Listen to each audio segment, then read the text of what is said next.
குருஜி வணக்கம். வணக்கம் சார். எப்படி இருக்கீங்க? நல்லா இருக்கீங்களா? நல்லா இருக்கும் சார்.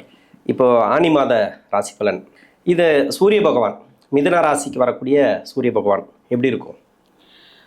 முதற்கண் நமது ஆன்மீகம் ப்ளஸ் சேனல் நேயர்கள் எல்லாருக்கும் ஜோதிட குருஜியின் வணக்கங்கள், வாழ்த்துக்கள், ஆசீர்வாதங்கள். இந்த அருமையான பதிவில் நம்ம பார்க்க போகிறது சூரிய பகவானோட பெயர்ச்சி. இந்த சூரிய பகவான் ஆனி மாதம் இதுவரைக்கும் ரிஷபராசியில் இருந்தார். ரிஷபராசியில் இருக்கும்போது ஒன்றும் பெருசாக எதுவும் நடக்கலை யாருக்குமே. ஏன் அப்படின்னா அங்கே சனியோட பார்வை விழுந்துட்டு இருந்தது. இப்போ அவர் மிதுன ராசிக்கு வரப்போகிறார். மிதுன ராசி அப்படிங்கிறது ஒரு புதன் நட்பு தான். சூரியனுக்கு ஒன்றும் அந்த அளவுக்கு பகைன்னு சொல்ல முடியாது. அதேமாதிரி இவரோட நட்சத்திர சஞ்சாரமும் இந்த திருவாதிரையில் வரும்போது தான் கொஞ்சம் பிரச்சனை. மற்றபடி மிருகசீரிஷம், புனர்பூசம் ரெண்டுமே அவருக்கு நட்பு கிரகங்களோட நட்சத்திரம் தான்.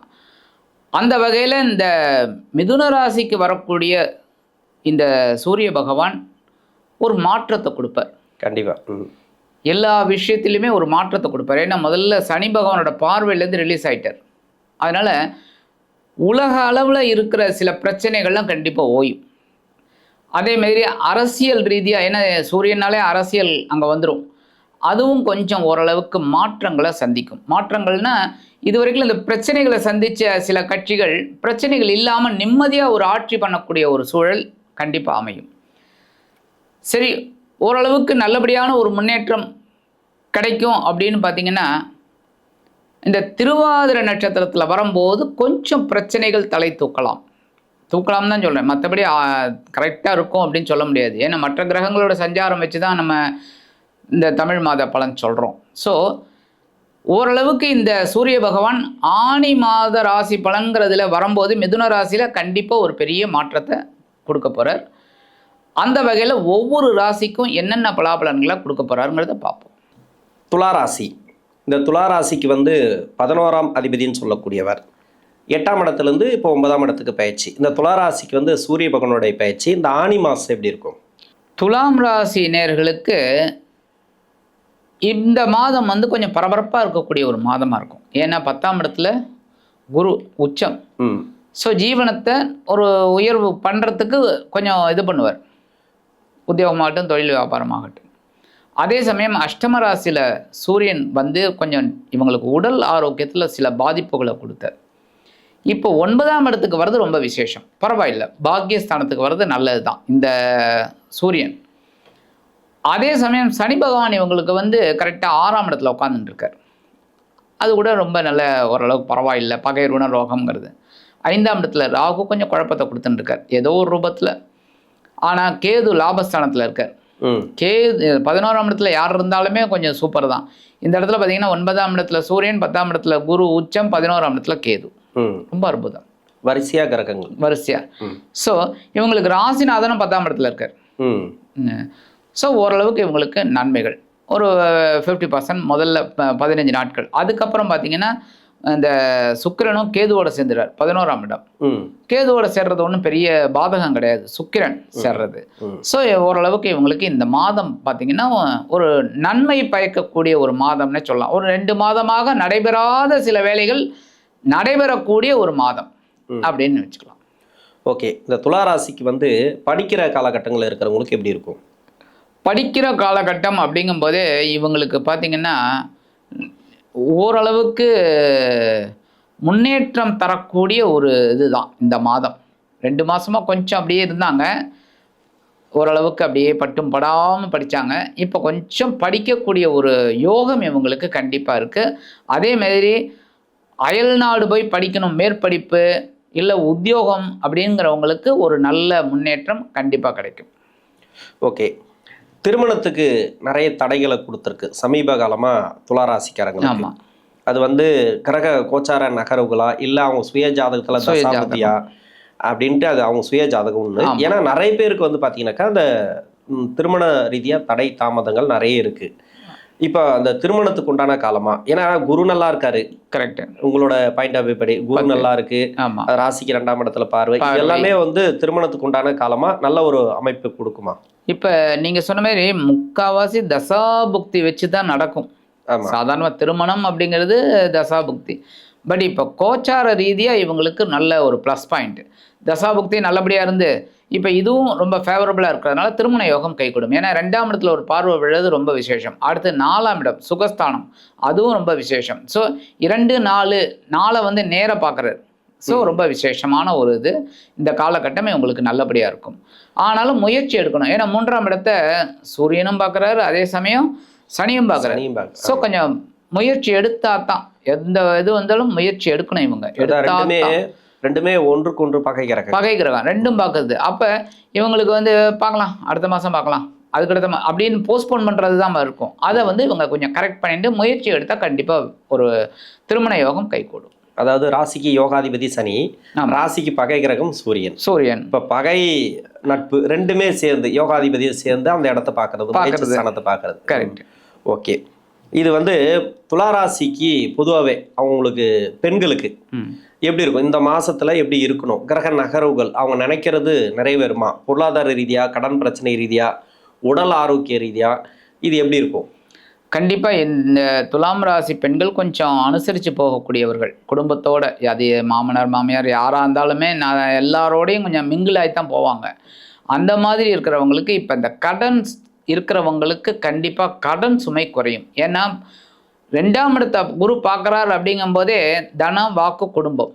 அப்போ தனவரவு இவங்களுக்கு கிடைக்கும்.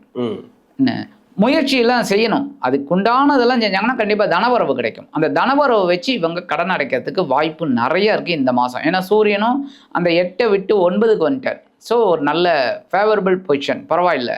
அப்போ ஜீவன இதில் இவர் குரு, அப்போ 11ஆம் இடத்துல கேது. ஸோ எல்லாமே இவங்களுக்கு ரொம்ப அற்புதமான இது. அதே மாதிரி முக்கியமாக சொல்ல போனோம் அப்படின்னா உடல் ஆரோக்கியம் ரொம்ப நல்லபடியாக இருக்கும். மருத்துவ செலவுகள் குறைதா இல்லையா பாருங்க. கண்டிப்பாக மருத்துவ செலவுகள் இவங்க இந்த மாதம் குறையும். அப்பாடா அப்படின்னு சொல்லி அந்த அளவுக்கு உடல் ஆரோக்கியம் நல்லபடியாக இருக்கும். ஓகே. இப்போ இந்த துளாராசிக்கு வந்து குரு தசையோட பின்னாடி இருக்கக்கூடிய 6 வருஷமோ இல்லைன்னா சனி தசை இதில் இருக்கிறவங்களுக்கு, ஏன்னா சனி பகவான் வந்து இப்போ 6ஆம் இடத்துல மறைவு ஸ்தானத்தில் இருக்கு. இப்போ 2025 ஒரு சில மாற்றங்களை கொடுத்துருக்கு. தசாபுத்தி சரியில்லாதவங்களுக்கு பார்த்தீங்கன்னாக்கா அது ப்ராப்ளத்தை தான் கொடுத்துருக்கு. அதாவது அவங்க செய்கிற தொழிலோ வேலையோ கொஞ்சம் பின்னடைவு, வேலையிலையும் கொஞ்சம் தொந்தரவுகள். அதாவது வேலை போயிடுச்சுன்னு சொல்ல முடியாது, கரெக்ட், வேலையில நெருக்கடி கொடுத்துருக்கு. என்ன ஆகுமோ ஏதாகுமோ, இது வரைக்கும் நல்லா தானே போயிட்டு இருந்தது, இப்போ ஏன் அப்படி பண்ணுது அப்படின்ற மாதிரி. கரெக்ட். இது இந்த மாசத்துல எப்படி இருக்கும்? ஏன்னா குரு தசை நன்மை செய்யாது, சனி தசை நன்மை செய்யும். இப்போ கோச்சார கிரகங்கள் பார்த்தீங்கன்னாக்கா சனி 6ஆம் இடத்துல இருந்தாலே வெற்றி, அதாவது அந்த அளவுக்கு வெற்றி வாய்ப்புகள் கொடுக்கும். இப்போ குரு அவரும் நல்லா இருக்கார், இது எப்படி இருக்கும் இந்த மாசத்துல?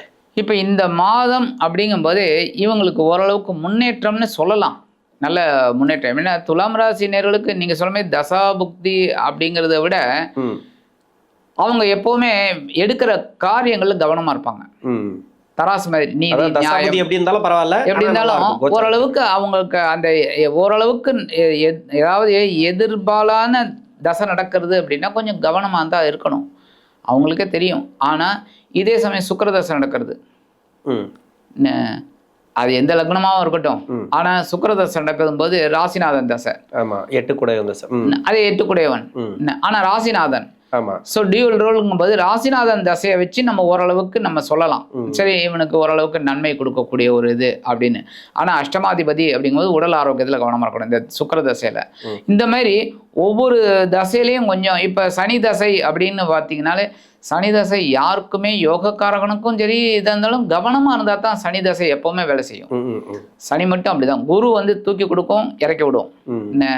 இப்போ அதே பார்த்தீங்கன்னா விருச்சிக லக்னத்துக்கு மேஷ ராசி விருச்சிக லக்னம், குரு எப்படி, குரு தசை சூப்பர், யோகக்காரகன் நல்ல இதுதான், செவ்வாய்க்கு நட்பு தான்.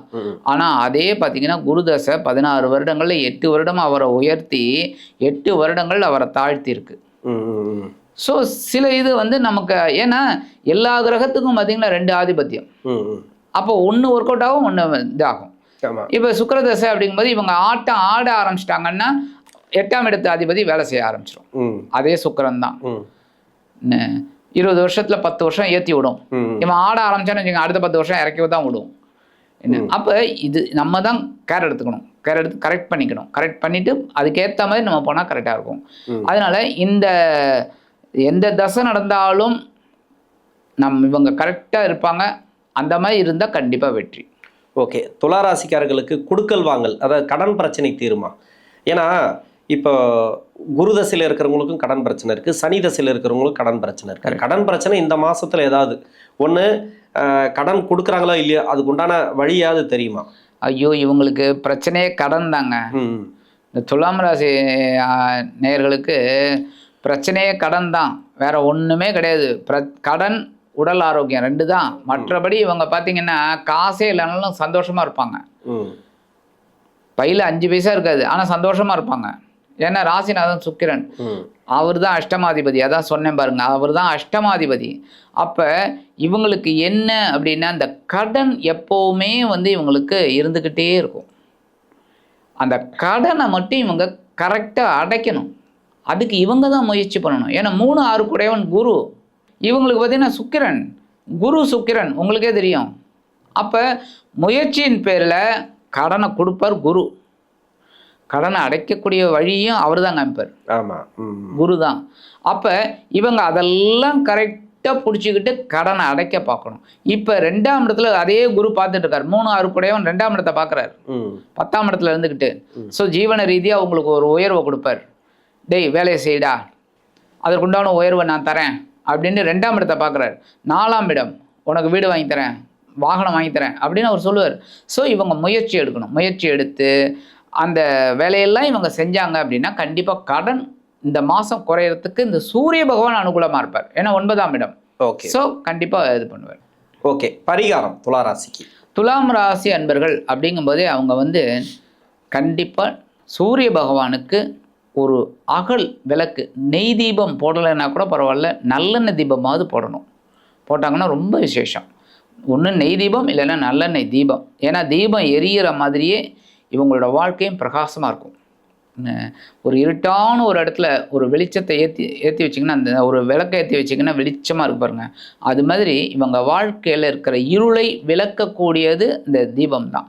ஸோ நெய் தீபம் அல்லது நல்லெண்ணெய் தீபம் போட்டாங்கனாலே போகிறோம். ரொம்ப அற்புதமான ஒரு பலன். இந்த ஆனி மாதம் சூரிய பகவான் பாக்கியஸ்தானத்தில் அமர்ந்து பாக்கியங்களை அள்ளித் தருவார் என்று கூறி விடைபெறுகிறேன். நன்றி. நன்றி.